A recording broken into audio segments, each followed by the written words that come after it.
beauty and grace are performed whether or not we feel or sense them. The least we could do is try to show up. And so it's there like it is. Putting yourself in those places where beauty and grace or your passion or your calling are being performed. Like showing up is it. Welcome to Let's Give a Damn. I'm Nick Lapara, and this is my chance to talk with people who saw something wrong that needed to be made right, and they gave a damn about it.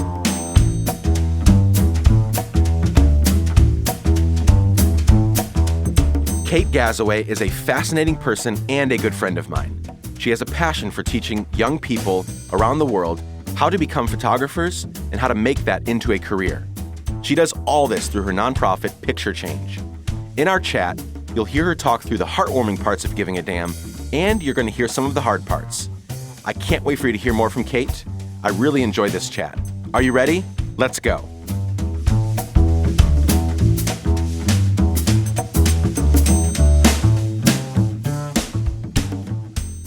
Kate, welcome. Thanks for joining me here today. Thanks, Nick. Hi.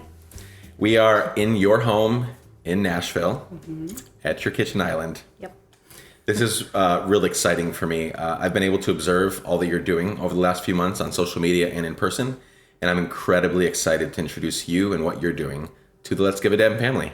Yeah, no, I'm excited to be here and talk, and maybe a little nervous, but I'll get over it soon. You will. You're going to do great. You're going to do great. Cool. Well, let's jump right into the interview. We have a lot to cover in the next half hour. Let's start from the beginning. Can you share your story with me? Tell me about your upbringing, the wins, the losses, your social security number. Just kidding. Don't do that. But tell me what will help us get to know what kinds of things shaped you and prepared you for the change you've set out to make in the world. Tell us about that.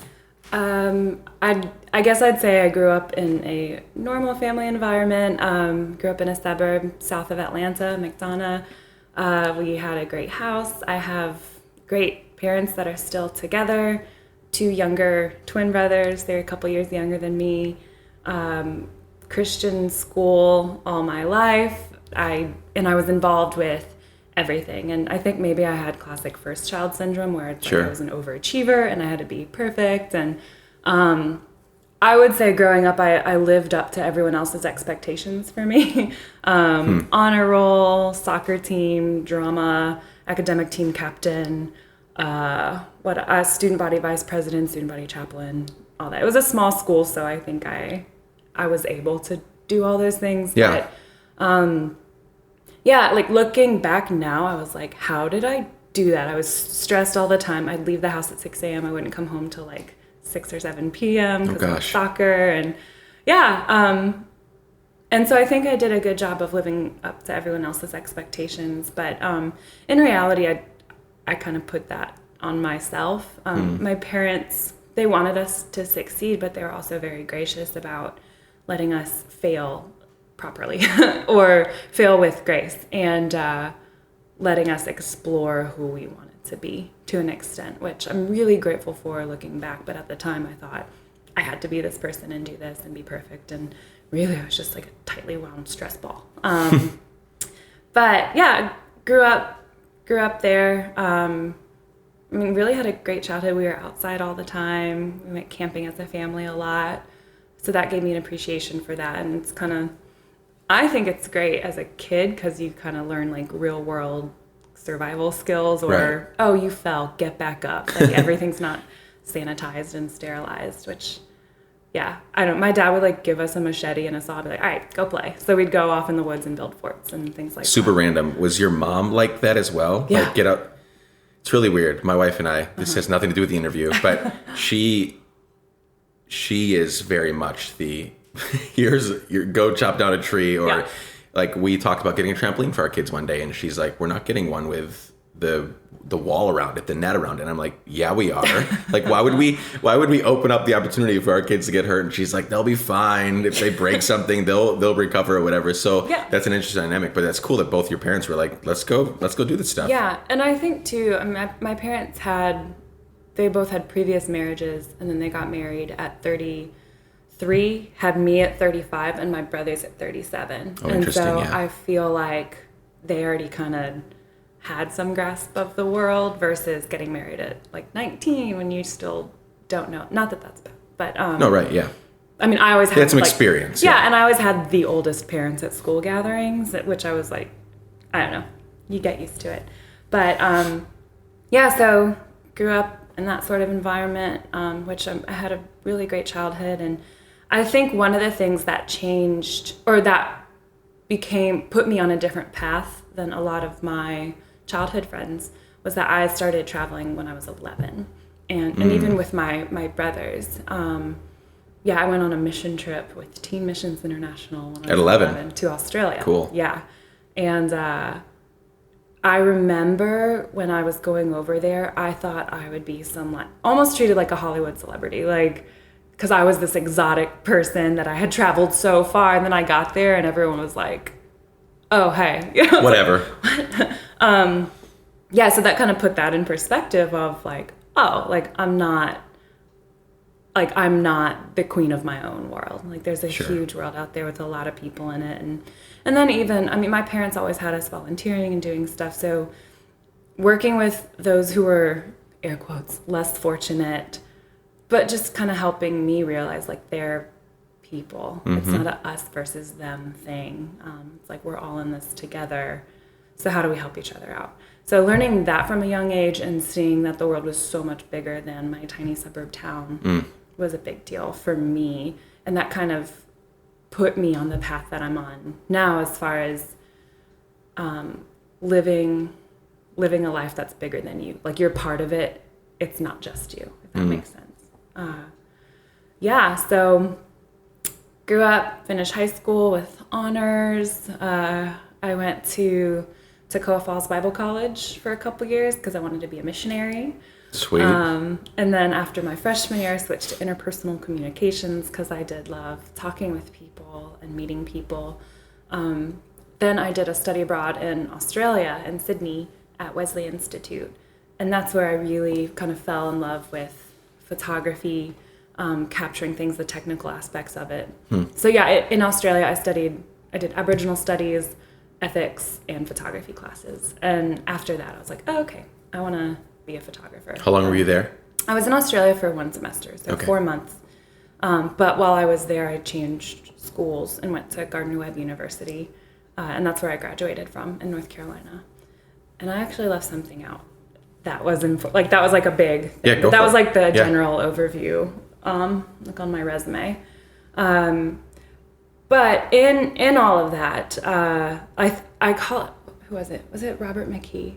He calls it the inciting incident. It's the, like in a story, it's the door the character walks through that he can no longer return through. The thing that changes everything, the pivot point. And it's amazing. Yeah, and so I always think about that. And that moment for me, which it sounds cliche to say it now, but that moment for me is when I went to Africa in 2005. And so I was 19, and we were going to do AIDS and sex education and leadership training in high schools in Swaziland, Africa. That's like, it's between Mozambique and South Africa. It's this tiny, tiny country. But at the time, 38% of the 1 million population was infected with AIDS. Oh, wow. And that's just the reported ones. Sure. So when we got there and in our training, it was just, they're talking about how there's such a stigma around AIDS and those with AIDS, so people don't talk about it. Yet a lot of people, especially in the rural areas, held to beliefs like if you have sex with a virgin, you'll be cured of AIDS. So a lot of little girls were being raped, and a lot of like younger kids were being infected. So that's what we were going into as like suburbs Bible college kids there to do leadership training. And definitely, like looking back now on that, I did not know what I was getting into, but I'm kind of glad because I probably wouldn't have done it if I would have known, you know? So yeah, I went into that.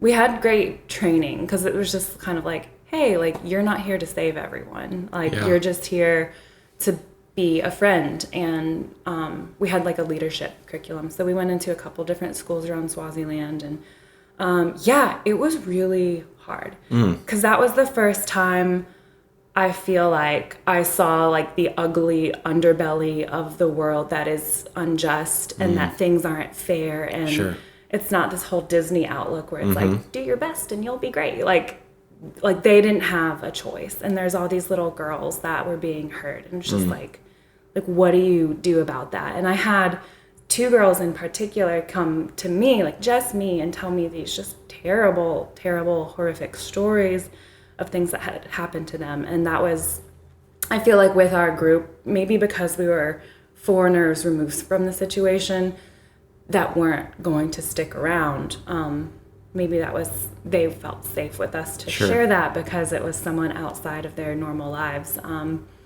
And so I remember on my last night there, I got a message from one of the, like she was 15 at the time. She's just like, thank you so much for talking to me, but if this torture doesn't end, I'm gonna end it myself. And that was the last thing I heard from her. And so I had this sense of responsibility, like, oh my gosh, she's gonna commit. Because she told me how she was thinking about committing suicide because of what had been done to her. Yeah. And so I felt this huge, like, overwhelming sense of responsibility and blah, blah, blah. And so I remember there was a pastor. We were living at an orphanage there. And there was a pastor that came over and just to talk to us and say bye, and a local pastor. And I was frantic, and I was telling him what was happening. And he's just like, he said, Psalms 126, like, you've come and you've sown in tears, now go out reaping in joy. Like, your job here is done. There's nothing more you can do. And essentially, like, you're not the hero of this situation. That's not your job. And he talked about how Christ told his disciples, the poor you will always have with you, but me you only have for a little while. So there's always going to be AIDS and rape and injustice and poverty unfortunately, in Africa. Yeah. But your job is to be Christ to those around you, any more, any less, and you're sinning. So sow in your tears, go out reaping in joy. Like, that's it. Interesting. Yeah. And how did so you've seen some pretty crazy shit, right? How did you process through that? So I've spent 14 years overseas collectively in my life. I've seen a lot of stuff similar to that. I've seen people get killed right in front of me and all sorts of other stuff. And it's been difficult to process through that. It's been difficult to make me not cynical of everything and everyone around me. Right? I come back to the US, I live here, and I just want to judge everyone for every little tiny thing that they whine about, right? Or that they complain about. Yeah. So how do you think through that? A lot of people listening probably have gone on trips like that, or maybe some of them have seen things similar to that. Yeah. How did you process through it? And do you think you did a good job, or is it still like a struggle for you, or what? I definitely went through what I call my angry American phase, where I'm just like, everything around me is just like grotesque and annoying. And I was living as if I had this like extra enlightenment to the world because I saw this hard thing, but then I came back to my cushy, perfect life. And then I felt guilty for it, you know, like I remember one trip I went on, I came back and a week later it was my roommate's wedding. And so I had to buy a dress, and I was like grabbing onto the clothing rack because I'm like, I can't pay $30 for this dress. Like that's like food for a week for the, you know, like, like comparing everything. And I think what it came down to for me, and this was after a while, was learning that your anger directed at people who don't know isn't helpful. Yeah. You're not helping anyone. Sure, right. And your sense of like self-righteousness at like that knowledge. The unenlightened. Right. It's not helping anyone. And so really like all that whole Africa story to say, like that's kind of what got me into photography in the first place. Was I came back and I had all these stories, and I had like a tiny point and shoot camera with me, but people paid more attention to the photos that I took than the stories that I had to tell. So I was like, well, how can I like show, and you know, they're not great photos. Like there's portraits, but it's like, I tried to show people as they were, not like the starving, dirty child in the dirt, but like, and I learned this now, like changing your angle, getting down on their level. It's like showing them as a person, like they're going through this, but change your perspective on it's like they're a human, not a project. And so coming back, I started focusing more on like showing these photos of people and talking about the stories of what's going on with them. And I think in that sharing of these stories versus like oh, like, you don't know what it's like for that poor Right. villager. You know, like, it's not, I don't know. I really think it's learning to see people as people and not some project to get money. And unfortunately, especially in like humanitarian world, like those like sad fly covered children or Right. that's what gets money to do things, but it's not always showing people with dignity. Yeah. And anyway, so that's kind of how, but I know especially when I came back from Africa in '05, like I didn't cope well. I just kind of closed up and I had friends that, like, I remember in our debriefing, they're like, have a 30-second elevator answer for people like, oh, how's Africa? You know, and then like your 5-minute Right. answer, but then have your like 30+ minute answer for those few people that will sit down and just let That really you, like, want to know. get it out. Yeah. And so I had like my mom and then a few close friends of mine from school that would just let me sit and talk and mourn and not have answers. Like, they never tried to help me. They just listened. And that was huge, especially like mentally working through that. And then I remember this was like winter 2005. And I was saving up money to go back to Africa for 2 weeks over winter break at school. And my roommate, who is also a missions major, and she's actually full-time missionary in Montenegro right now, but she was like, so what are you going to do when you get there? I was like, I'm going to like work at the orphanage and help people. And she was like, don't you think they could use all that money more than they could use you? And I was just like flabbergasted, like, how dare you? But she was right. Yeah. She was right. And I think one of the biggest lessons that I've learned, especially in what I do, is like, nobody needs you. Right. And that is the humbling thing. Yep. Nobody needs you and you're not the hero. So what are you going to do about that? It's huge. Yeah. And being able, it's a privilege. Like, I recognize that as it's a privilege to do what I do and to work with the people that I work with. And it's working with people, not for people. And that's been a huge realization in my life with what I do. It's taking like you as the hero and the savior out, because that's not your role. We each have gifts and we each have a role to play, but like realizing the world doesn't rest on your shoulders is huge, and it frees you to actually do what you're gifted at and to relate to people on a person level, not a God looking down on his subjects level. Sure. Yeah, and I remember the next year, 2006, I was a sophomore in college, but I was like, I'm going to drop out of college and I'm going to go help Africa.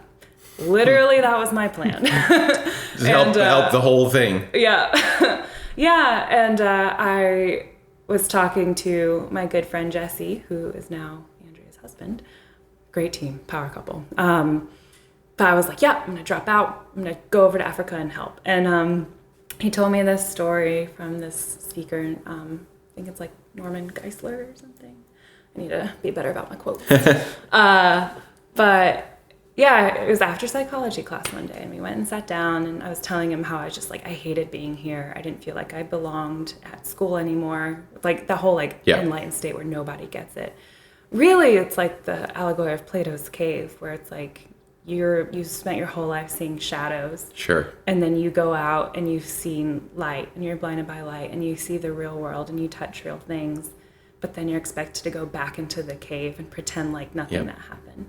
And it wasn't a dream, it was a reality, and your reality's changed. That's how I felt. And but Jesse told me this story. It's like 2 men are threshing wheat in a field. There's an old man and a young man, and a storm is coming. And they have to get the wheat in before it's destroyed by the storm. So the young man's just like hacking away passionately, trying to get this wheat cut. But the old man stops to sharpen his sickle. And the young's like, what are you doing? We don't have time. And he's just like, it's better to be sharp and accurate than hack away as much as you can. Yeah. And that's huge. Yeah, and that story kind of changed my perspective. It's like, okay, I have this passion, and that's good and necessary, but passion dies away. But like skill and refinement can help people far better than my short-lived fiery passion to go help Africa. Right. So that's what made me stay in college, even though I didn't want to. And I do have my degree now, which is great. I guess I am technically using my degree in photojournalism, but you know, a lot of money and a lot of time later, I'm like, well, but Sure. But looking back, like the connections I made, like Right. I can pinpoint chronologically, like I met this person and then this happened and then this happened. Yep. As much as I'd love to be like one of those choose your own ending books, like what happened if I did drop out to help Africa? Right. Like maybe I would be doing something similar because I feel like we all have that calling in us, but circumstantially staying in school led me to one thing or another to where I am today. Yeah, Malcolm Gladwell talks about college and school, higher education as like, it's not about the classes. You can go read a book on that subject and learn just as much. Right. It's about the 5 of you or the 6 of you or the 10 of you sitting around the dorm room after talking about it and really getting it out. It's not about what necessarily happens in the classroom. So I totally get, even though I dropped out of school to go work and pursue stuff, I totally see that. And it's not for everybody. I get that, but like I'm grateful for the time I had there, and for me, I feel like it's the difference of you're holding a flashlight and like that beam straight ahead is illuminated versus being in school, you have a lantern. And so you get to see more of the peripheral and what else is out there. Yep. And you're kind of illuminated in that way. Yep.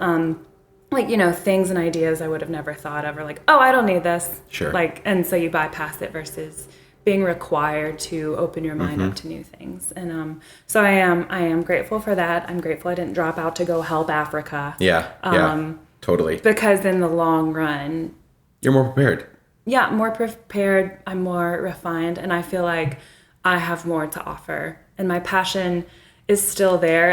It's less of a firework and more of like a steady burning fire that sometimes the coals need to be stoked. Yeah. I speak in a lot of word pictures. I like it. Sorry if I lose No, I like it. I like it. Okay. So, great. Thank you for sharing that part of your story. Fascinating. And I believe that everything that happened to you formed you and shaped you for what you've been doing the last 5 years. So tell us about this whole podcast. This whole show is about giving a damn about needs and things around people around us instead of looking over them, walking over them, moving past it. And so tell me about this specific area in your life where you've given a damn. Picture change, something you've been doing for the last 5 years. Tell me all about that, the whys, the whats, the hows. Okay. So I remember in 2006, I saw this documentary called Born into Brothels. And it was about this woman, Zainab Risky, who was a photojournalist, and she had been documenting the lives of red light district workers in Calcutta, India, like over the course of years. So much so that after the second year there, she gained their trust and ended up moving into the brothel with these women in India. Oh, wow. To document like their like intimate personal life, which at the time, well, still is. Prostitution's illegal, but it's like a still huge rampant, industry. Yeah. So while she was living in the brothel, she met all of the children of these prostitutes that lived in the brothels with them. And because of who they were and where they came from, they couldn't go to school. So basically, they were set up to go into the line when like the girls were 13, 14, the boys would be the pimps and the drug dealers and serve alcohol. And that was their life. That was their option.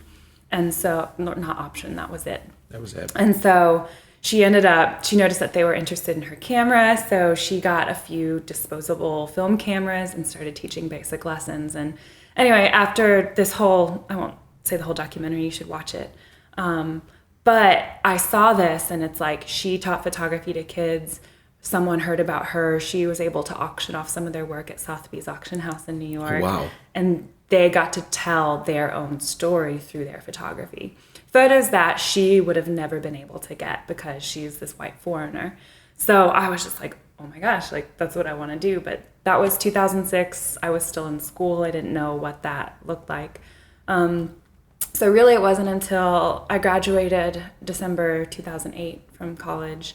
And a couple months later, my friend Joel, who runs a inner city nonprofit outside of Pittsburgh, he called me. He's like, hey, can you come up and do a Born in a Brothel thing up here in Pittsburgh? And I was like, what? I don't know. Like, kids scare me.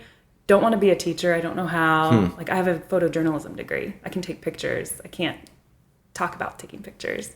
He's like, just try it. And so in the process of me talking to friends about it, they're like, hey, I'll go if you go. I'm like, all right. So I inadvertently started arts camp with Aliquippa Impact in Aliquippa, Pennsylvania. My friend Erin came and taught music. My friend Ethan came and taught painting. I taught photography. And coming from no background and no training, I became head of the arts program of 5 employees and 32 kids. No big deal. Yeah. Oh, it was not terrible. It was Terrifying. I was completely unprepared, not trained, didn't know what to do. Yeah, but I was surrounded by great people like Joel and his staff at Aliquippa that worked there full time with the students, doing a lot of mentoring. And yeah, they did a lot of like educational mentoring, but they had no arts element, and that's why he asked me to come up. And yeah, so I built a curriculum off of YouTube videos and books, and taught 3 classes a week to 9 to 15-year-olds, and then I would take them out individually throughout the week. And it was, to date, the most difficult thing I've done. Being responsible for these students, not knowing what I was doing, and working in a tough area. Like some of the students' friends, he was killed in a drive-by shooting walking home from school. There's a lot of gang issues. Some mafia people were up there. A lot of like prostitution, drug trafficking through this little town. Yeah, police stuff that we see today. I experienced that and saw that and like boiling with rage thinking about it now. But all of the people that we worked with in the town, they're like I could walk down the street and feel safe there because everybody knew like, oh, they're here to help our people, like our kids. So I had this one woman come up and like hand me cash, and she's like, "We got you, baby." I was like, "Thanks."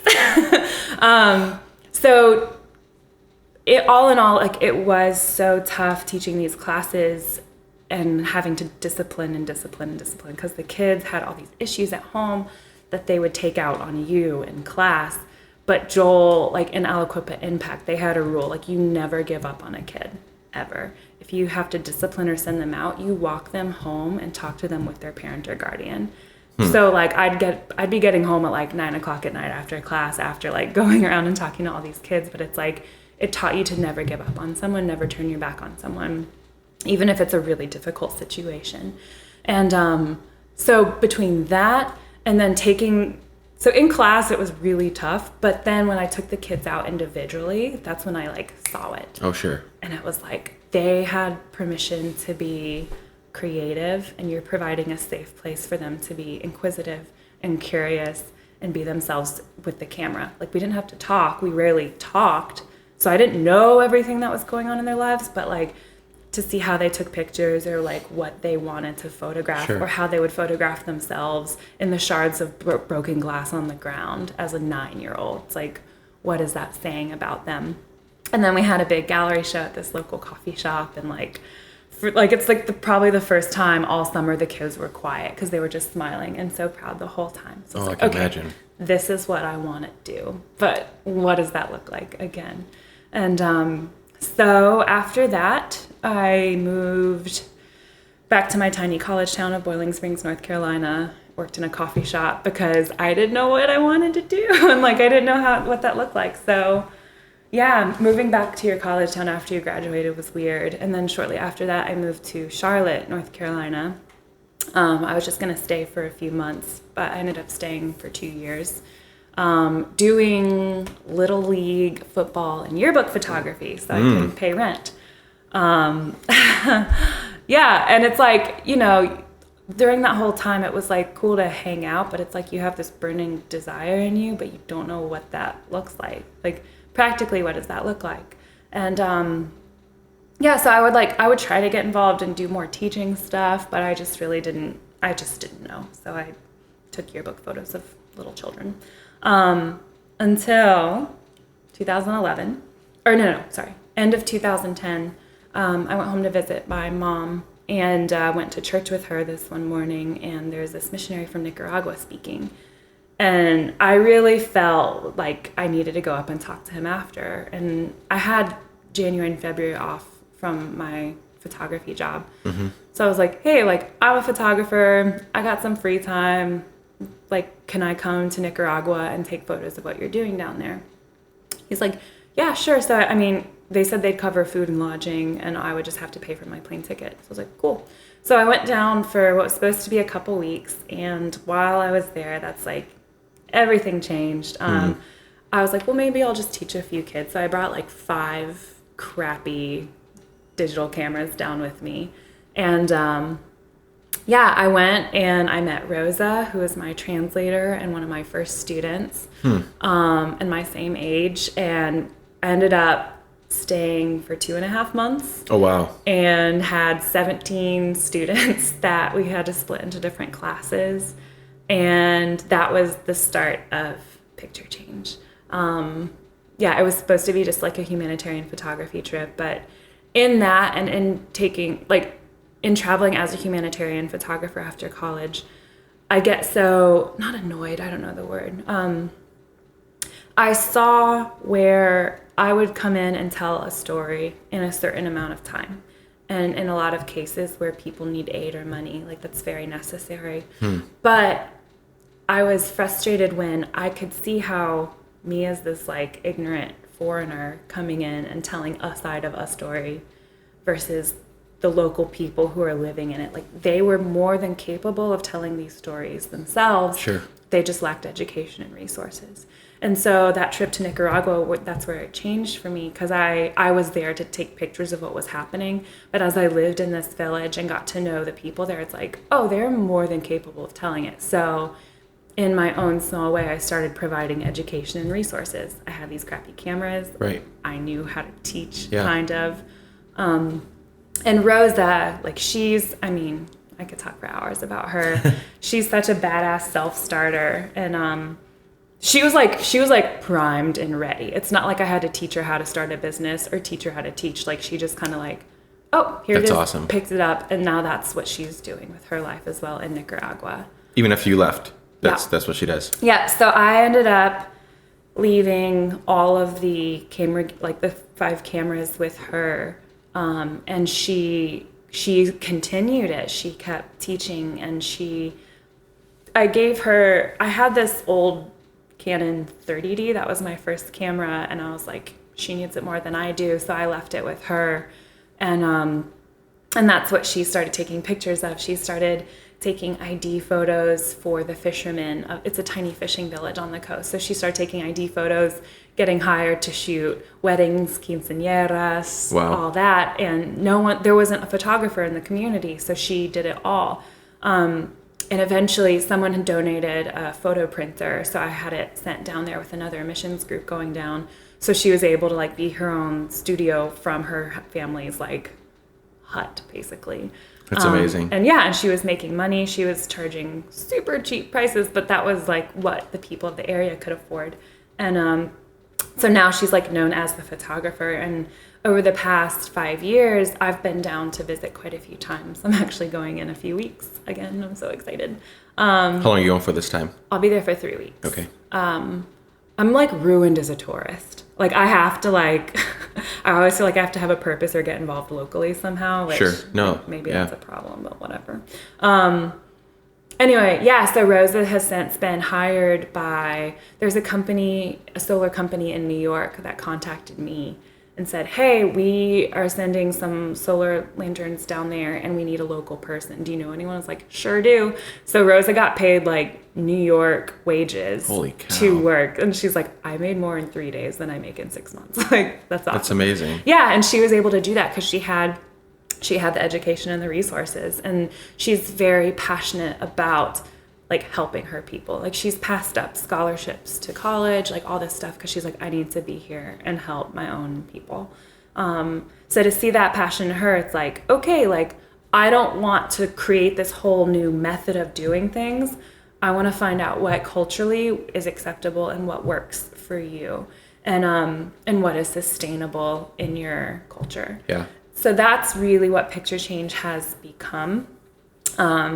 So now I tell people like I'm not a photographer anymore. Sometimes I get to pick up my camera and take pictures, but really I'm trying to figure out how to run a business with this nonprofit, how to figure out culturally sustainable methods in all these different places, how to communicate with others and tell these stories, how to be an agent for my students, because I'll like negotiate jobs for them. Yeah, I do all those things, and I'm rarely a photographer anymore. But it's amazing. Yeah. So after I got back from Nicaragua that first time, it's like, okay, this is it. I finally figured it out after 2006 seeing the movie, then 2009 teaching. It wasn't until 2011 that I finally like figured it out. And so it's like, okay. Yeah, how could this tangibly look? Yes. It's like, so this is what I love. This is what I want to do. But now what? And I've volunteered with quite a few different nonprofits. And I've seen a lot of really well-intentioned people do really harmful things because they didn't have knowledge and they weren't prepared for it. And they did what they thought was best, but then you get burnt out and you hurt people trying to help, and then inevitably you hurt the people you're trying to help. So I was like, okay, I don't want to do that. Like, that's the last thing I want to do. So I don't want to start this if I see that happening. Sure. So I looked for other people who are already doing what I wanted to do. Because I figured instead of like starting this whole thing and like dividing resources, like I could just join someone else already doing it. And there were a few people doing similar things, but not exactly what I wanted, as far as not just teaching photography, but being a sustainable thing in that community. Right. Like bringing up local photographers. So I was like, well, I don't know. I don't want to have to be like a 501c3 and blah, blah, blah. And then within like a few weeks, I had someone say like, hey, I'm a web designer. Can I make a website for you? And I was like, yeah, sure. Okay. And then my friend Joy Mack, she works at a for-profit organization that starts nonprofits. And she's like, Kate, you know what I do, right? I'm like, yeah, but I don't want to take, she's like, just ask me. I was like, will you help me get my 501c3? She's like, sure. So her company did it pro bono for me. That's amazing. Yeah, like thousands of dollars of work. And like, I mean, we still had to pay like all the government fees and tax things and whatever. But But they did it. That's the key part. After 13 long months, they approved us. Oh gosh. Yeah, so that was like nonprofit purgatory of like, well, we're going to be a nonprofit, so it'll probably be tax deductible, but maybe not. And so I've been part of that many times. Bleh. Yeah. Anyway, so I tell people I love what I do, but I hate running a nonprofit. I was talking to Jeremy Coward about this the other day. You have, and this is where I'm at now, after 5 years and 7 projects. You have to always be reminded of the reason you started it. Sure, 100%. And it's like the difference of like holding on to these balloons, like you have all these dreams and ideas and ambition, but then simultaneously you're holding on to all these anchors, these practical things that make your dreams happen. And I'm in the process, I feel now, of kind of being torn by both. Growing pains. Yeah. And there's like just kind of all the nonprofit junk, like trying to figure out how to make a website and run social media and tell these stories and have a log, an archive of photos and like keywords for your students and blah, blah, blah. And the copywriting. Every organization I want to work with, I have to run it through this anti-terrorism list with the government. Like all these things I had no idea about. But then I look, it's like, why am I doing this? Like, why am I still behind my computer for hours and hours and hours and responding to email after email after email? Like, why am I doing it? And in the end, it's like, this is for my kids. My like 50 plus students that I've had over the past few years, like seeing that spark and that change in them, getting excited about photography, and they now have the ability to tell their own story and the story of their community. To communicate without words with the world. Because there's been a lot of different like languages and cultures I've worked with, but I remember I was in India in 2012 working with formerly trafficked women. and I was editing photos from Nicaragua, and one of the students came down, and she was looking at the photos, and she's like, where is this? And so I was like, oh, it's Nicaragua. It's across the world, like different culture, different language, people, all that. But she saw, like women cooking over an open fire, kids playing in dirt streets, like animals roaming around, photos my students had taken. And she just shakes her head. She's like, no, they're the same as us. And I was like, wow. Yeah. And it's like, she recognized that. And in every project I've done, they always want to hear about people in past projects. And I had the opportunity to work with refugees here in Nashville from Eastern Asia and teach photography to them and hear their stories. But then that was 2 years ago. And then this year I was in Montenegro working in a Roma Gypsy refugee community.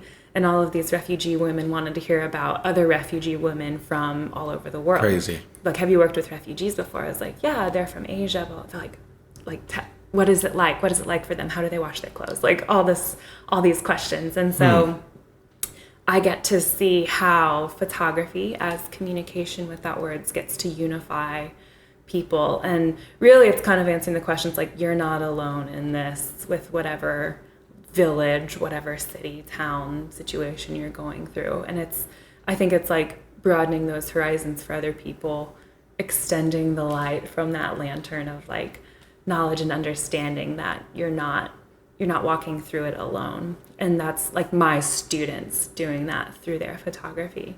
So in the end, that's why I'm behind my computer forever. Yeah.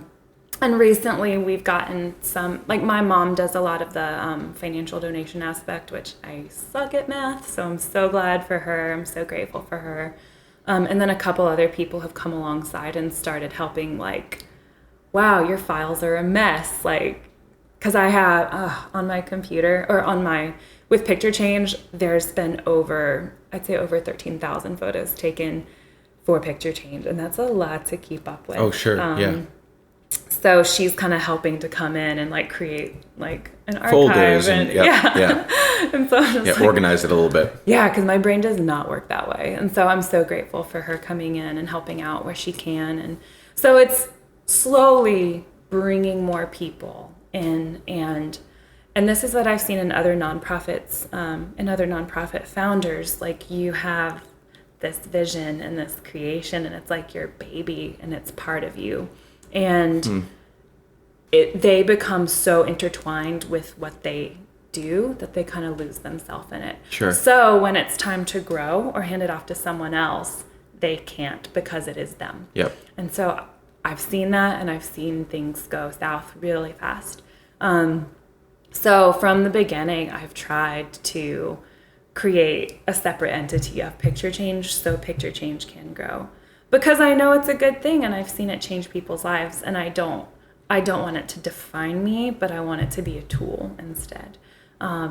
So I am learning how to let my baby go in a way, and bring other people in, because those people bring in their experience and influence, and maybe it's not exactly what I think is right, but it's like learning to accept that, because that's where growth and change comes in. 100%. So I would encourage you, to continue inviting people into that process, because this is still your vision and your dream. Mm-hmm. You'll still get to run with that. Yeah. And if you lead well, people will follow that vision, but then they get to bring in their stuff that they're really good at that you're not. And who knows, you can never tell the future, you can't change the past, but maybe things are going to change drastically when you bring in a different team. This thing's going to grow, and I know to become more self-sustaining and all that stuff. So that's really cool.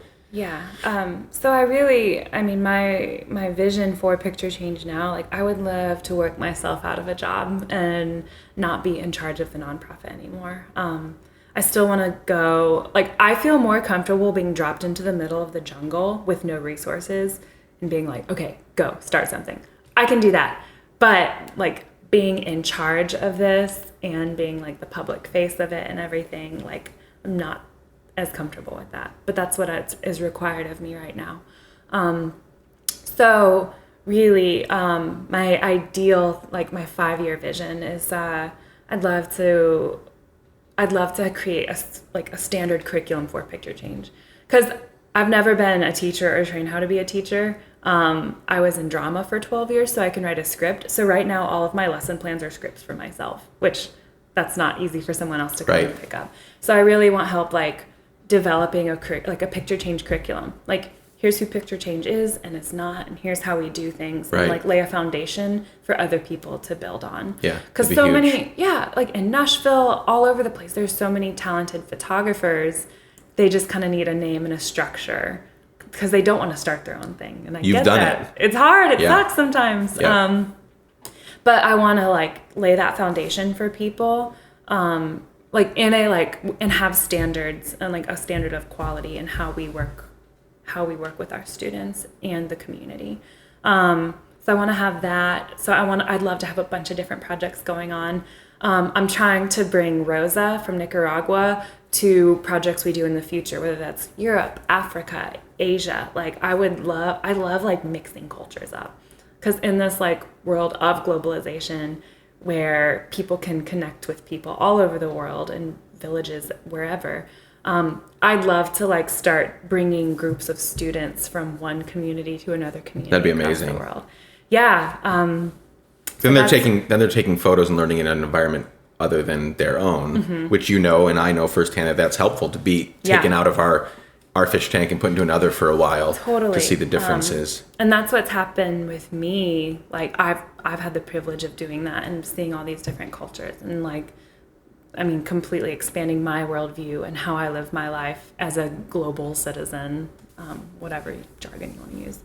But so I'd love to do that, have multiple projects going on, have Picture Change be self-sustaining so I don't have to do some sort of like Indiegogo fundraising campaign for every project. Sure. I'm working a part-time job teaching now so I can survive and buy groceries and pay rent. But I'd love to like be able to devote everything to growing Picture Change, supporting that's one reason I'm going back to Nicaragua is like I've been there 4 times. I have quite a few different students down there.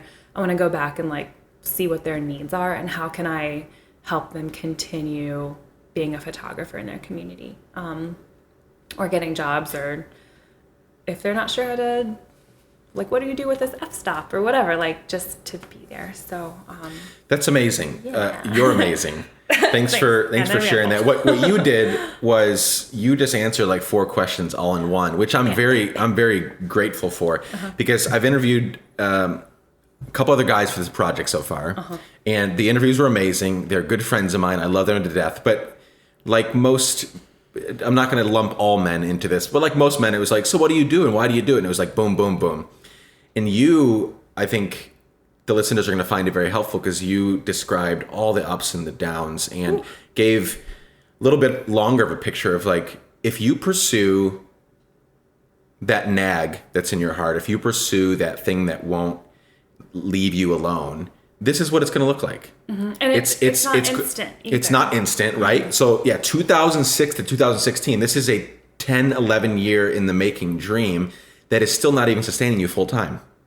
So this is a really good, realistic look at what it's going to take for people to change the world. If people start giving a damn about their fellow man, fellow woman, it is not going to be an overnight thing. Nothing's overnight anyway. We have this illusion, like we're always comparing our blooper reel to everyone else's highlight reel, and that sucks as it is. But it's not overnight, and this is going to take some time. And so at the same time that I want to encourage everyone listening to have their give a damn moment and never return from it, I also want to give them a realistic look at what it's going to take. Yeah, and really it's like pursuing what you love it really comes down to choosing your sacrifice. Like, what are you willing to sacrifice for this thing you love? And like mine is, having a stable savings account. Sure. And for the longest time, it's like one of my dreams was to I love collecting coffee table books, like a photography and stories. But it's like, I don't have a coffee table to put all my coffee table books on. And not until, I moved to Nashville 3 years ago.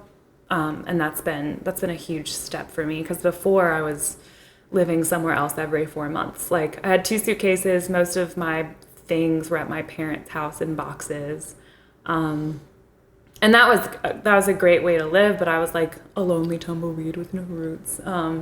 So Nashville's provided that community and that support for me, so I can go out and do that and do what I love. And but it's not like, I don't know, like a lot of times your passion, I said earlier, it's like it's a firework, but you want to learn how do you make that a slow burner? Yeah. Because that lasts longer.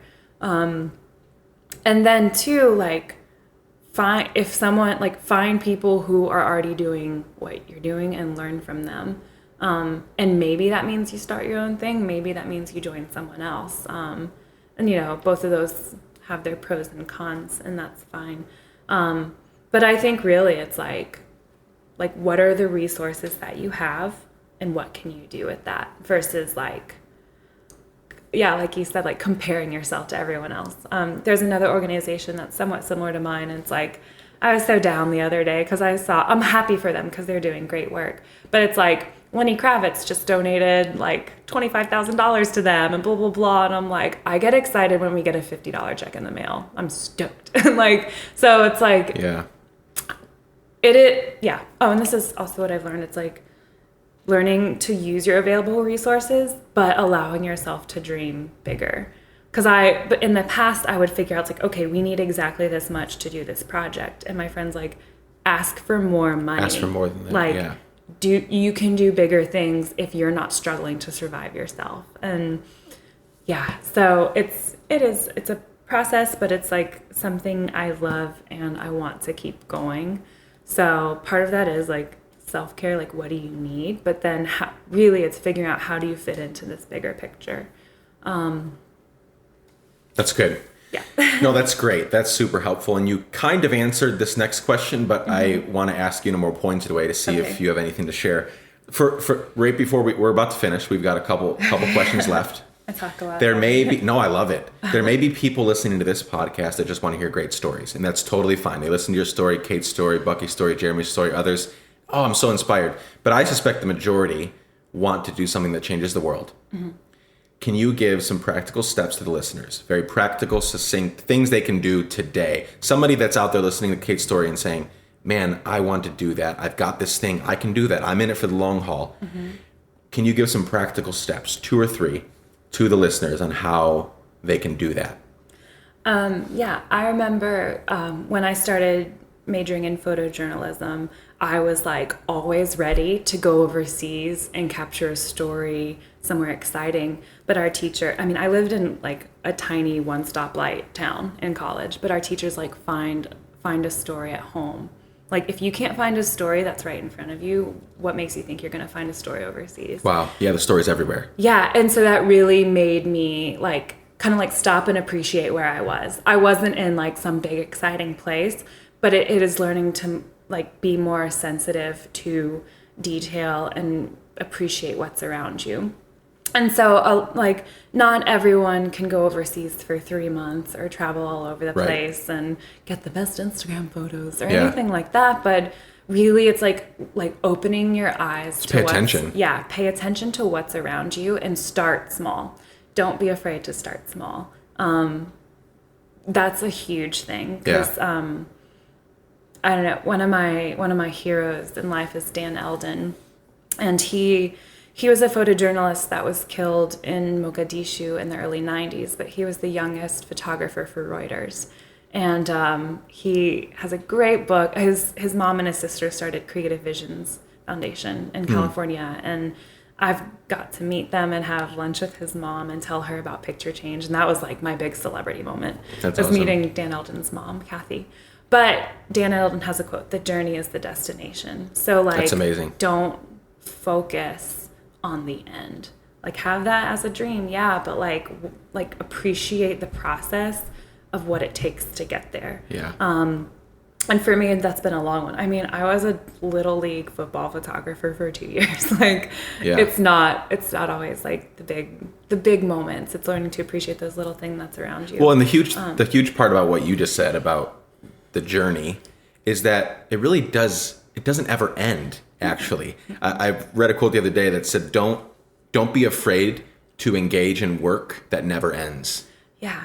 Because the end is so this journey is going to last our whole life, right? Hopefully, of helping people, loving people, giving a damn. That however that takes shape, whether this becomes a full-time job, this big organization, or something small that you do with your kids on the weekend, hopefully it never ends. And so learning to enjoy it and learning to like take it slow and be intentional with the things around you is super key. Because again, if you're focused on the end, you're going to hate the process, and the end really never comes because there is no end to loving people, helping them, teaching like that. Right.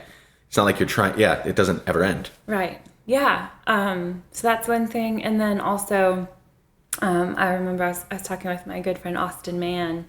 You should Also a brilliant photographer. Yeah, you should interview him sometime. He's great. Okay. But he was telling me, he just has so much wisdom, but it was, they're interviewing like the top CEOs of these major companies that started very small, and like the common thread between all of them in these interviews was, in the beginning they weren't afraid to do like they weren't afraid to do all the work. So they could be the CEO at the desk, or they could be the janitor, like cleaning the bathrooms. And if you are above any job that needs to be done, then it's not going to get done. That's huge.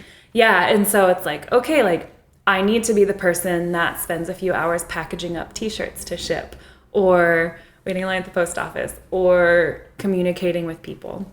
And, you know, it is a lot. And I wish I were better at communicating with people. So if you sent me a message, I'm sorry if I haven't responded. No, it's the difference between being boss and a leader, right? Right. Like the boss will sit up on the pedestal and speak down to the inferior worker bees below, right, versus the leader who's right there. Yeah.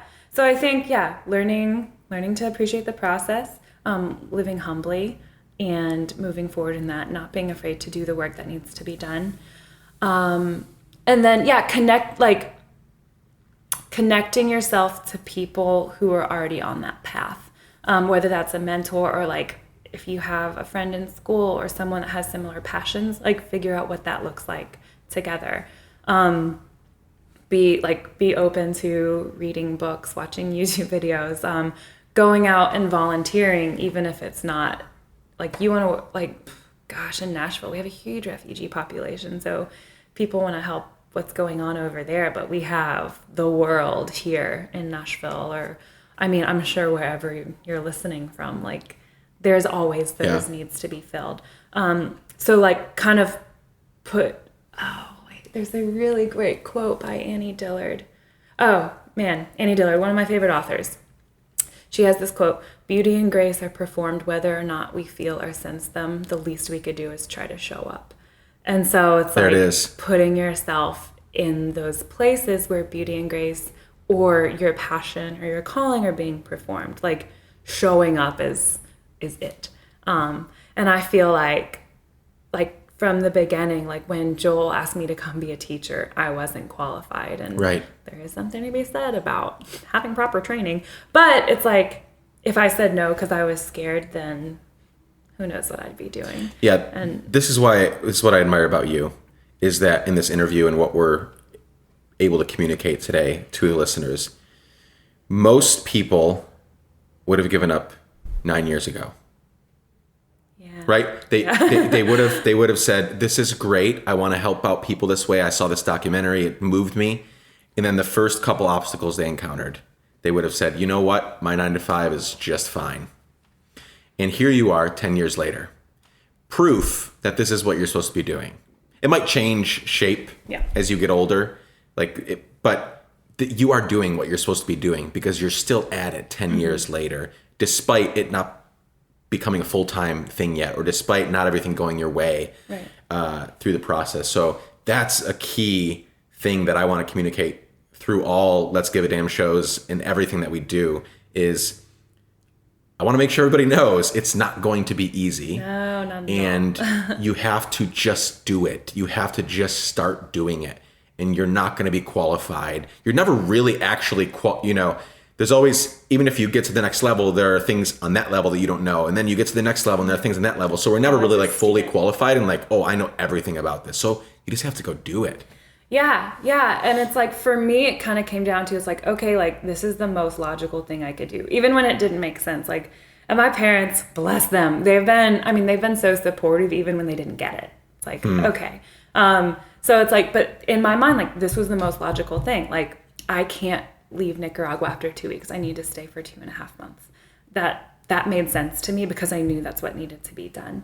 And then it's like, I always like, kind of, you draw the bottom line for yourself. It's like, if I'm not doing this, then what's the alternative? Like, I don't have a choice anymore. Like, right. I've been pulled into this path, and this is the path I'm walking on. And now these are the people that I'm connected to. Like, in my mind, if I stop working on this, if I'm just like, I'm done with this, in my mind, this is how, maybe this isn't healthy, but this is how I have to do it. Like, I'm putting food on my kids' table. Like, I've seen my students, I know where they come from and their background. Like, I would say all of my students know what it's like to literally be starving at one point in their life. And if I can work hard and build this website and learn HTML coding and whatever to sell their photos or to sell t-shirts, and I always send the money back to them for photos they sell. So literally, it's like, I can literally put food on my kids' table. Amazing. And mama's got to feed her kids. Yeah. So that's kind of how I view it this is your as thing. A bottom line. Like, if I stop, and again, not that I'm the hero, but our lives are connected now in Nicaragua and India, here in Nashville with refugees in Montenegro. Like, I'm so connected to my students. So I'm like, I have to keep working for them, because what's the alternative? Yeah. And you know, I could stop, I could go do another job, I could do all these things, like, and my life would be okay. This isn't the do-all, end-all, but I have the privilege of pursuing my calling and my passion. And so I'm trying to figure out, what does that look like, and go through the crappy times, and and you figure it out. It's amazing. Let's wrap this up. Okay, yeah. I have a last question. Oh, yeah. And then a last question. Whoa. The last question, I'm going to paint a scenario for this last question. Okay. When you die, which hopefully won't be for a very long time, yes, please. I'm going to give your eulogy. Okay. Your family, your friends, the kids that you've impacted, everyone's there, your fans, they're all there. What do you want, in 3 to 4 sentences, what do you want me to say? What do you want your legacy to be? Oh, I'm sweating at that question.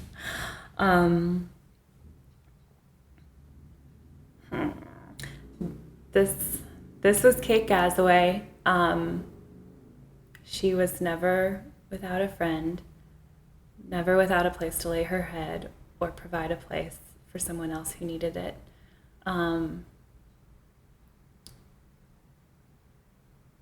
She went forward in life with an open heart and open hands, and was the catalyst for a lot of major reactions and actions in the world. It's amazing. Oh. If that's your eulogy, I think well done. Okay. Yeah, that's great. Thanks. That's super good. I love it. Last question. Where can people check out more about you and what you're doing? Oh man, that's an easy question. Well, we have our website. It's picture-change.org, picture-change.org. We're on Instagram, Tumblr, Twitter, Facebook. It's all at Picture Change. And that's where Rosa co-runs our Instagram from Nicaragua. Amazing. With a donated iPhone that someone gave her. From the website, the Picture Change website, you can see all past student photos. You can purchase them. You can buy t-shirts, and that money all goes back to help the students and help run Picture Change. I get emails from people all the time wanting to get involved, and I love that. But right now, it's like, I don't know where to put people. And so I feel so bad, because I'm so humbled that people want to be involved, but I just don't know what to do with that right now. Besides what we tell people is just like, help us raise awareness, raise funding. And we need money. Yeah, we need money. Gosh. Buy a t-shirt, whatever. Like, they're good looking t-shirts. Thanks. Tell your friends about it. we are trying to make it possible for people to come on trips with us in the future. That just takes some strategy and planning. And are you Kate Gazaway on social media? I'm Lady Kate Gazaway. Lady Kate Gazaway. My brothers called me that growing up, and that's kind fun. of stuck as a nickname. Yeah, so I'm Lady Kate Gazaway on the internets. That's how people can find out what we're doing. A lot of my students have their own Instagrams too, which is not all for their photography, but it's so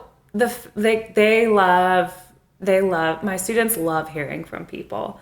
And we do a lot of communication through Google Translate. So even if you just want to be like, hey, I want to write to one of Kate's students, like that would be great. Like they get so excited to hear from people that have seen their work. So that's awesome. That's all that. Great. Well, this has been an honor. Thank you, Nick. Thank you so much for joining me here today. And I'm super excited to continue watching you and Picture Change grow and as you empower people to give a damn. Thanks, Mike. Have a good day. Thanks. Bye. Bye.